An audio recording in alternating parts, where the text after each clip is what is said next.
Good morning વિદ્યાર્થી મિત્રો, online education લેક્ચરમાં તમારું હાર્દિક સ્વાગત છે. આપણે અભ્યાસ કરી રહ્યા હતા ધોરણ 11 સાયન્સની અંદર પ્રકરણ નંબર 2, જેની અંદર આપણે વાત કરી હતા મુખ્ય ક્વોન્ટમમાં અને એના પછીનો જે ક્વોન્ટમમાં છે જેને આપણે ગૌણ ક્વોન્ટમમાં કીધો હતો. મુખ્ય ક્વોન્ટમમાં n ને આપણે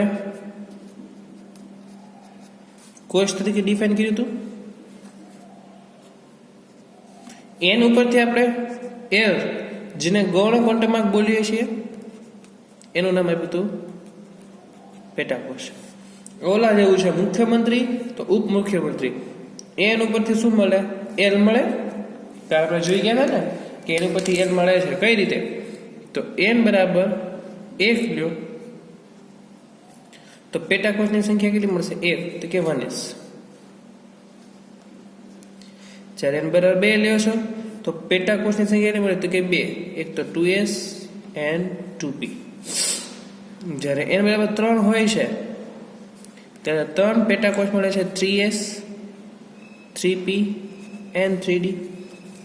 જ્યારે n બરાબર 4 હોય છે ત્યારે 4 પેટાકોષ મળે છે, 3s 3p 4s 4p 4d 4f. Simple છે. જેટલો કોષનો નંબર એટલી પેટા કોષ.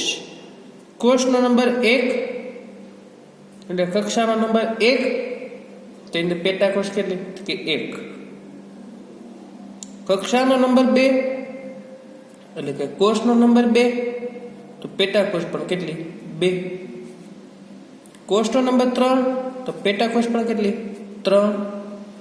કોષનો નંબર 4 તો પેટા કોષ પણ કેટલી? તો કે 4. બીજી વાત, આ કઈ રીતે મેળવવું એ તમને કાલે શીખવાડવામાં આવ્યું હતું. એલનું ઇક્વેશન હતું કે n-1 જે કિંમત મળે એને મૂલ્ય આપતા સંખ્યા રેખામાં જોવાનું. ત્યાંથી ખબર પડે કે એલના કેટલા મૂલ્ય શક્ય છે. એના આધારે આપણે 2s કીધા, 2p કીધા, 3s 3p 3d સમજાવવાનું આવ્યું તેનું. હવે આજના લેક્ચરમાં આપણે સ્ટડી કરવાની છે પેટાકોષની અંદર પણ હજી સિમ્પલ ફોર્મ કરવું હોય તો એમાં આવશે ml, જેને ચુંબકીય કક્ષીય ક્વોન્ટમાર્ક કહે છે. એ શું આપે છે? તો એ છે નિર્દેશાંક યામો હોય એના પ્રમાણિત સેટના સંદર્ભમાં અવકાશીય ગોઠવણી દર્શાવે. કોની? ઇલેક્ટ્રોનની. આ પેટાકોષની અંદર. એટલે નામ આપશું આપણે કક્ષક. સૌથી પહેલા કેન્દ્રની આજુબાજુ જે વર્તુળાકાર માર્ગ છે એને કોષ કીધા છે. એ કોષની અંદર પેટાકોષ હોય, એ પેટાકોષની અંદર કક્ષક હોય. કક્ષક એટલે કે ml. હવે આપણે એ શીખવાનું છે કક્ષક એટલે કઈ નહીં બલકો જેની અંદર ઇલેક્ટ્રોન સમાય છે કે એને આપણે સ્ક્વેર બ્રેકેટ વડે દર્શાવશું. સ્ક્વેર વડે આની અંદર ઇલેક્ટ્રોન સમાશે આવી રીતના,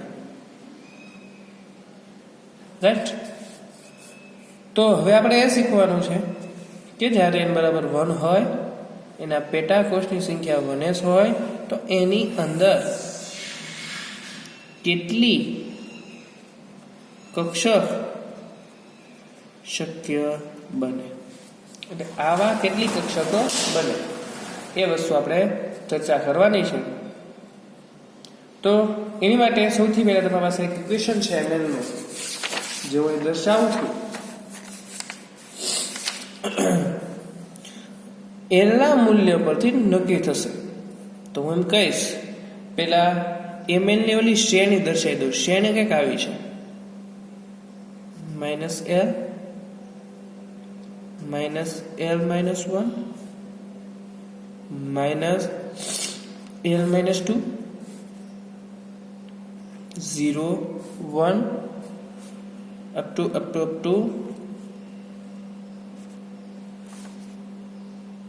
l -2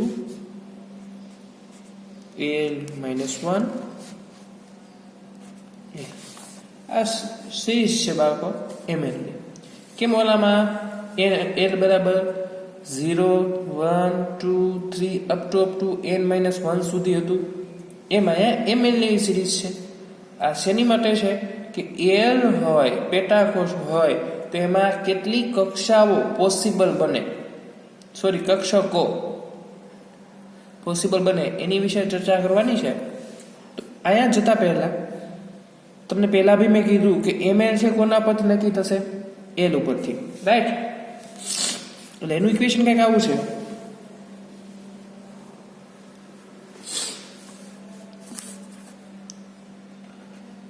ma બરાબર 2l + 1. અહીં લખવા જઈએ કે જ્યારે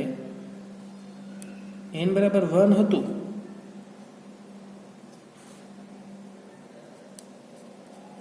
કોષ પેટાકોષ અને n વડે દર્શાવાય અને l વડે, ત્યારે એકમાત્ર કક્ષામાં પેટાકોષ મળતી હતી જેનું નામ હતું 1s. અહીંયા s નો મિનિંગ એવો થાય છે કે l ની કિંમત અહીં શું હશે, 0 હશે. કાલનો ટોપિક યાદ કરો બાળકો તમે, તો આપણે વાત કરી ગયા હતા કે જો l ની કિંમત 0 હોય તો એને તમારે શું કહેવાનું છે, s છે. l ની કિંમત 0 હોય તો આપણે s લેતા હતા. આનો મિનિંગ શું થયો કે અહીંયા મેં શું લખ્યું છે, s નો મિનિંગ થયો ને n ની કિંમત શું હશે, 0 હશે ને. તો આપણે મૂકવાની છે આ ઇક્વેશનમાં. મૂકવા જઈએ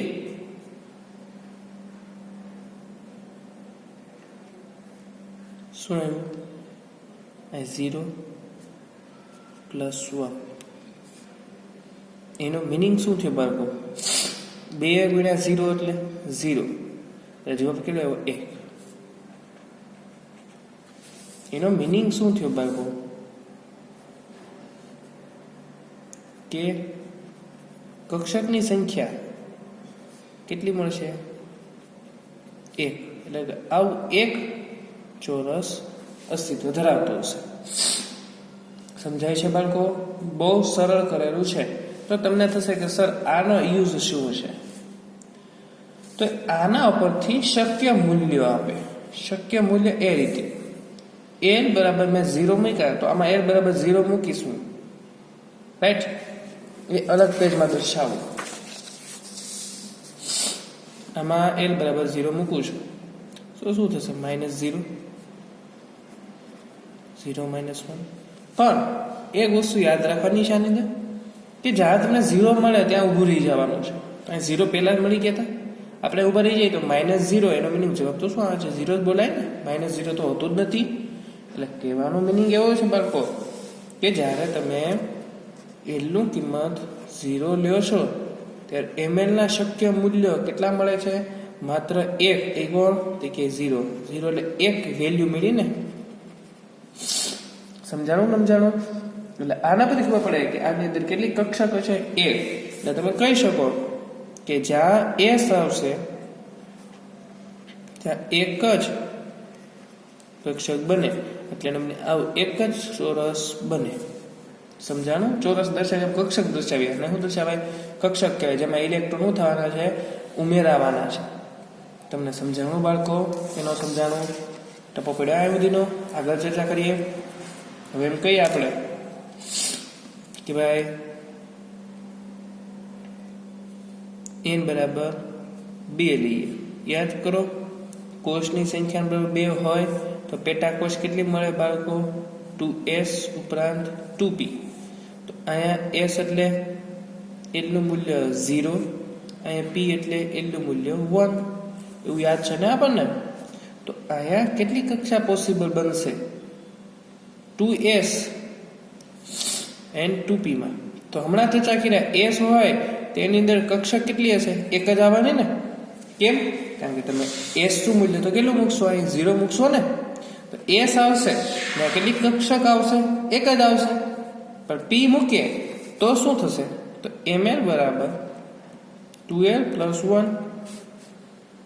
તો 2 કૌંસમાં 1 + 1 that means 2 + 1 that means 3 ml એટલે એનો મિનિંગ જ્યારે p હશે ત્યારે એની 3 કક્ષક પોસિબલ બને 3 કક્ષક એટલે આવી રીતના 3 કક્ષક આવશે 1 2 અને 3 એ 3 કક્ષક પોસિબલ બને પણ ક્યારે જ્યારે p હોય ત્યારે સમજાણું બાળકો ન સમજાણું તો એ જ રીતે આ સમીકરણની અંદર આપણે શક્ય મૂલ્યો જોવા છે તમારે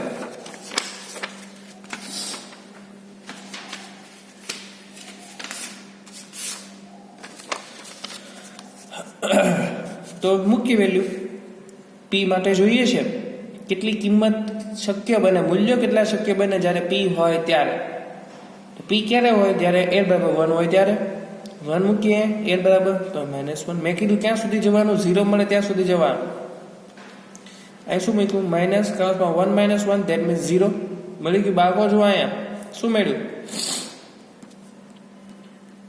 તો આનો મિનિંગ શું થયો -1 અને 0 આની મિનિંગ તો બાળકો એવો થયો ને કે ન સમજાણું એ જ રીતે છેલ્લી વેલ્યુ પછી એલ ની બી જોવું પડાવવી પડશે ને જેમ માઇનસ અહીંયા હાલો પછી અહીં ચાલો હાલો હમણાં પ્રૂફ કરી દઉં આ માઇનસ અહીં 1 મૂક્યા શું મળ્યું 2 આ બધું થોડી વાર ભૂલી જાઓ આપણે કિંમત મૂકીએ તમને પ્રૂફ કરી દઉં આ એલ બરાબર મેં શું મૂક્યું -1 આ માઇનસ નિશાની એમનેમ એલ બરાબર શું મૂક્યા 1 - 1 આ માઇનસ એલ બરાબર 1 મૂક્યા રાઈટ અહીં શું છે 0 1 અપ ટુ 1 - 2 પછી શું છે 1 - 1 ને એલ બરાબર 1 ચાલો એક વાર રિપીટ બીજી એક વેલ્યુ બીજી વાર રિપીટ નથી કરવાની -1 -1 0 -0 ન હોય એટલે હું આવ્યું 0 1 માંથી 2 જાય 1 માંથી 2 જાય એટલે -1 કાઉન્સની બહાર માઇનસ +1 0 તો કે આવી ગયો 1 તો કે આવી ગયો 1 માંથી 2 જાય તો -1 તો કે આવી ગયો 1 માંથી 1 જાય તો 0 તો 0 આવી ગયો અને 1 એટલે જ્યારે તમે બરાબર 1 લઈઓ છો એનો મીનિંગ p માટે વાત કરો છો ત્યારે mn ના શક્ય મૂલ્ય કેટલા થાય 3 થશે -1 0 અને 1 આ કોના મૂલ્યો છે જ્યારે p બરાબર વાત થતી હોય એટલે ગૌણ ક્વોન્ટમમાં પેટા કોષ p હોય ત્યારે mn ના શક્ય મૂલ્ય કેટલા થશે 3 -1 0 અને 1 અને તમને ખબર પડી જાય કે કક્ષક કેટલી મળતી તમને જો 3 તેની કિંમત પણ કેટલી મળશે 3 આવડ્યું છે બાળકો ત્યારબાદની ચર્ચા કરવા જઈએ n બરાબર આપણે વ્યાખ્યાયિત કરીએ n બરાબર 3 તો યાદ છે તમને n બરાબર 3 લ્યો તો 3 કક્ષક મળતી હતી 3s 3p 3d 3s હોય આનો મિનિંગ l બરાબર શું હશે 0 આનો મિનિંગ l બરાબર શું હશે 1 આનો મિનિંગ l બરાબર શું હશે તો કે 2 રાઈટ ઓર રોંગ બાળકો યાદ છે ને કાલનો કન્સેપ્ટ કે જે કોઈ બતાવી દઉં જોઈ s કે 0 હતું ત્યાં ને આ l ના મૂલ્ય છો આ એની સંજ્ઞા છે મારા ઘરે 0 લખવાનો બને કે આપણું 10 લાગે 20 લાગે એટલે હું લખ્યું l નો 0 કિંમત સંજ્ઞા આપવાની s તે છે s તો મને l નો કિંમત ન્યા છે 0 હશે એમ p ક્યારે હોય જે નો કિંમત શું હોય 1 હોય એટલે લખું p ક્યારે હોય l બરાબર 1 હોય d ક્યારે હોય l બરાબર શું હોય 2 હોય છે હાલો હવે આપણે ચર્ચા શું કરવાની છે એ પાછું આવ્યું 3s તો હમણાં જ મને આ 3s માં કેટલી કક્ષક હોય એક જ હોય ને કેમ કે s કોઈ ભી હોય એમાં કક્ષક કેટલી ખાના કેટલા હોય તો કે એક ખાનું બીજું p માટે ભણી ગયા આ 3 જે હોય તો p માટે ભણી ગયા કેટલી કક્ષક હશે તો કે 3 જાય છે આપણે શીખવાનું તે શું છે 3d માટે ગોતવાની છે 3d માટે ગોતવા જઈએ કેટલી થશે તો સિમ્પલ આપણી પાસે સૂત્ર શું છે ml બરાબર 2l + 1 2 l ની કિંમત કોને d માટે ગોતવું છે d માટે l નું મૂલ્ય કેટલું હોય તો કે 2 આ 2 મૂક્યા +1 4 + 1 that means 5 5 મળ્યા એનો મિનિંગ આની કક્ષા કેટલી છે તો કે 5 નો મિનિંગ કેટલા ખાના હશે આવા 5 1 2 3 5 થઈ ગયું. આ જ રીતે આપણે ચર્ચા કરવા જઈએ તો ml ના શક્ય મૂલ્યની વાત કરવી છે તો શું કરવાનું, કેટલા મૂલ્ય થશે ડી માટે, તો અહીં શું મૂકવાનું, ડી માટે જોઈએ છે તો એલ ની કિંમત કેટલી મૂકવાની છે બાળકો, આપણે 2 મૂકવાની છે. 2 મૂકો તો -2, 2 મૂકશો 2 - 1 -2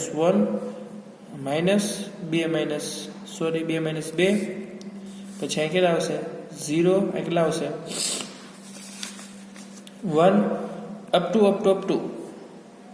2 - 2 પછી એ બાજુ શું 2 - 1 પછી એલ એટલે કેટલું મૂકવાનું 2. સમજે છે બાળકો કે નથી સમજાતો? બધી વેલ્યુ શું થાય છે ત્યારે. હાલો શક્ય મૂલ્ય ગોતવાના છે બાળકો ml ના. કોની માટે? l બરાબર 2 માટે. તો -2, 2 માંથી 1 જાય તો 1 વધે, આગળ નિશાની માઇનસ એટલે -1. 2 માંથી 2 જાય તો 0, -0 એટલે શું થાય 0 થાય. આ 0 આવી ગયો, બીજે લખવાની જરૂર નથી. 1 આવ્યો નથી તો લખવો પડશે. 2 માંથી 2 જાય તો 0, 0 લખી નાખ્યો છે. 2 માંથી 1 જાય તો 1 વધે, લખી નાખ્યો છે. અને શું આવશે 2. કુલ કેટલી શક્ય કિંમતો મળે જો બાળકો 1, 2, 3, 4, 5. આમી કક્ષો કેટલી મળતી હતી 5. જો 1, 2, 3, 4, 5 થઈ ગયું. એટલે યાદ રાખવાની શોર્ટ કી કહું તો આ n નું મૂલ્ય શું હતું 2 હતું. તો એની માટે ml ના શક્ય મૂલ્ય શું થાય -2 થી 2. ઓલો 1 હતું તો 1 જ જતું હતું, 0 હોય તો 0 થાય. જો એ જ રીતે અહીંયા હતું જ્યારે p બરાબર 1 લેતા હતા અહીંયા તો કેટલી 3 મૂલ્ય મળે કેમ -1 થી 1 કે -1 પછી 0 પછી 1 થઈ ગયા. કેનો સમજાવું? એ જ રીતે તમને હોમવર્કમાં આપું છું કે n બરાબર 4 લ્યો. 4 માટે હું કહી દઉં 4s આવશે, 4p આવશે, 4d આવશે અને 4f. આની માટે l બરાબર શું હોય 0, p બરાબર શું હોય 1, l બરાબર શું હોય 2, l બરાબર શું હોય 3. આ આપણને ખબર છે કે 4s માટે કેટલી કક્ષા હતી કે 1, 4p માટે કેટલી હતી કે 3, કેમ કે ભણી ગયા ને. એ જ 4d માટે કેટલી આવશે 5. d કોઈ બી હોય, 4s હોય 3d હોય, d કોઈ બી હોય, આ જોવા એ બધી કોમન રહે. તો તમે હોમવર્કમાં ગોતી આપો કે 4f માટે કેટલું હોય તો તમે શું કરશો ml 2l + 1. તો અહીં શું કરશો l ની કિંમત મૂકો. કેટલી મૂકશો? કોની માટે જોઈએ છે? f માટે. f માટે કેટલી હોય l નું મૂલ્ય? f માટે મૂલ્ય હોય 3. એ 3 મૂકો. કુલ આવ્યા કેટલા કક્ષક બને છે એ જણાવો અને એની કુલ આવી ml ની કિંમતો કેટલી થાય એ જણાવો. એ તમને આજે હોમવર્કમાં છે. તો આજના લેક્ચરમાં આપણે સુધી રાખશું બાળકો.